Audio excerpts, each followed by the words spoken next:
All right, welcome to Module 3, guys, where we'll be starting to get our hands dirty with ChatGPT. So, what it can be used for is writing professional emails, summarizing documents, asking a Q&A based on some sort of a text.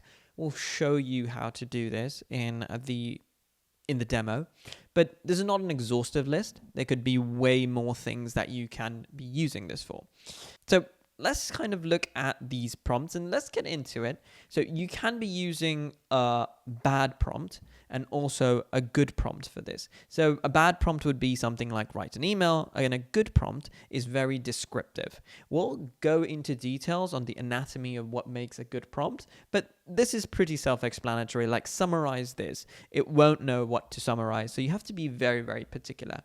Okay, so let's get into the examples. So as I said, write a short email to my team reminding them about tomorrow's 10 a.m. meeting.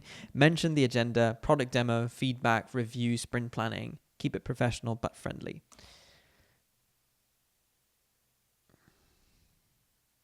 There you go. It's thinking and writing the email. I thought for 5 seconds and it's coming out with a quick email.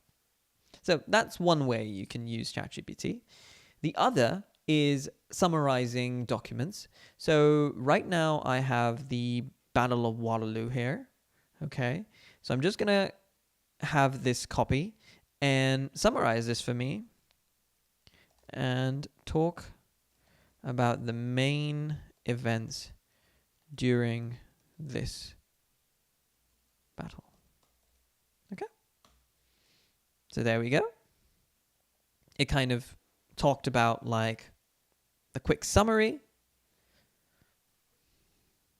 talked about the morning positions, late morning, opening attacks. So it's summarizing that based on what you want. So you can start you can go and click on the edit page here and get it a little bit more precise. Make it 50 words. I know it's like a little bit small, but this is what we're trying to do. So now it's going to be talking about it in 50 words. Okay. And the last example could be just asking questions about this. So I can basically talk about what were the casualties of war. So let's see if it exists in the particular essay. I'm not sure. It was a random thing I picked up. That's what you're going to be doing. A lot of random documents that you're going to be searching through. So let's look. All right, so it talked about the French casualties and also the Anglo-Prussian casualties. So this was a quick lesson on getting your hands dirty. We didn't do much, but we will be doing that in the next chapter. But this is just to get your hands dirty in terms of, if you've not used this before, we wrote an email, right, to our team. We got a summary for the Battle of Waterloo in under 50 words. And then we basically asked questions. So you can take this a little bit further, and I will implore you to take this a little bit further. So maybe add as much description as possible to make these outputs a little bit better. So I'm Ibad, and I will see you in chapter 1.